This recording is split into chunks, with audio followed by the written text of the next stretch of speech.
தெளிவான வானிலை அறிக்கைக்கு உங்களை அன்புடன் வரவேற்கிறேன். நான் உங்க கோபிநாதன் பேசுறேன். அதாவது இது ஒரு நீண்ட கால வானிலை அறிக்கை தான் நம்ம பார்க்க போறோம்.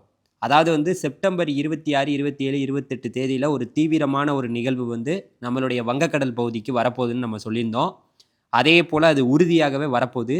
அதன் பிறகு அக்டோபர் 2ஆம் தேதி, 3ஆம் தேதி வாக்குல மறுபடியும் இன்னொரு ஒரு தீவிரமான நிகழ்வு வங்கக்கடல் பகுதிக்கு வரப்போது.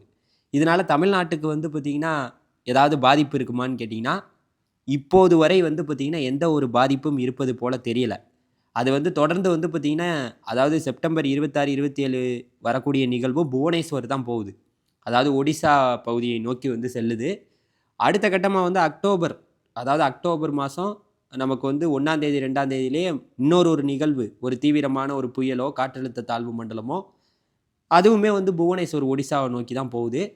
இதனால தமிழ்நாட்டுக்கு இப்போது வரைக்கும் வந்து பார்த்தீங்கன்னா, எந்த ஒரு பாதிப்பும் இருப்பது போல தெரியல. ஆனா வந்து தொடர்ந்து அதனுடைய பார்வைகள், அதனுடைய அந்த நகர்வுகள் எல்லாத்தையும் வந்து நம்ம பார்த்துக்கிட்டே இருக்கிறோம். எந்த பக்கம் நகரப்போகுது, எப்படி இருக்க போகுதுன்னு. ஏன்னா நான் தமிழ்நாட்ல வடகிழக்கு பருவமழை தொடங்கக்கூடிய காலம் என்பது வந்து கொண்டே இருக்கிறது. நமக்கு அக்டோபர் 2வது வாரத்தில தொடங்க போதா? ஏன்னா இந்த நிகழ்வு வர்ற நிகழ்வோட அடுத்தடுத்த நிகழ்வு வரும். அக்டோபர் 2வது வாரத்தில தமிழ்நாட்ல வந்து பார்த்தீங்கன்னா, வடகிழக்கு பருவமழை தொடங்கலாம். அதனால நமக்கு வந்து செப்டம்பர் 26, 27, 28 தேதியில ஒரு தீவிரமான நிகழ்வு வந்து புவனேஸ்வர், விசாகப்பட்டினம், அதுக்கப்புறம் ஸ்ரீகுளம், அந்த புவனேஸ்வர் இந்த பகுதியில வந்து ஒரு தீவிரமான ஒரு மிகப்பெரிய ஒரு மழைப்பொழிவை குடுக்கப் போது. அதன் பிறகு மறுபடியும் வந்து பார்த்தீங்கன்னா, அக்டோபர் 1, 2, 3 தேதியில மறுபடியும் இன்னொரு ஒரு நிகழ்வு வந்து தீவிரமான மழைப்பொழிவை நமக்கு வந்து பார்த்தீங்கன்னா, எங்க குடுக்கப் போது? விசாகப்பட்டினம், அதுக்கப்புறம் புவனேஸ்வர் இந்த பகுதிகள்ல ஒரு தீவிரமான மழைப்பொழிவை குடுக்கப் போது. தமிழ்நாட்டு பக்கம் அது திரும்புமா? தமிழ்நாட்டு பக்கம் வருமா?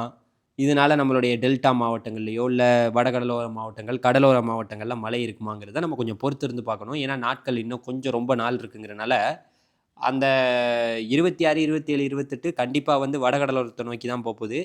அடுத்த கட்டமா வரக்கூடிய நிகழ்வு தொடர்ந்து நம்மள நோக்கி வருமா?